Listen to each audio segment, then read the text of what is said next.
இந்த மனசெயலோடு வாழும்போது நன்மையும் தீமையும் கலந்து கலந்து கலந்து செய்கிறோம்.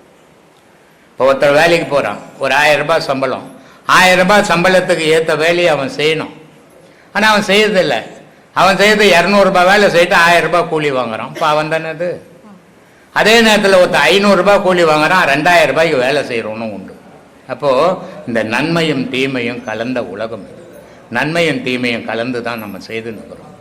ஆனால் நம்ம எதை ஒன்றாலும் இந்த உலகத்தில் செய்யலாம், இறைவனுக்கு துரோகம்ன்றது ஒன்று செய்யவே கூடாது.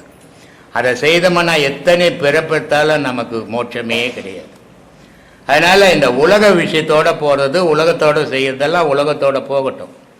ஆனால் தெய்வ விஷயத்தில் புனிதமான பயணத்தை பண்ணுங்க. புனிதமான பொருள் அது, அதை போய் அடையறதுக்கு வழியை தேடுங்க.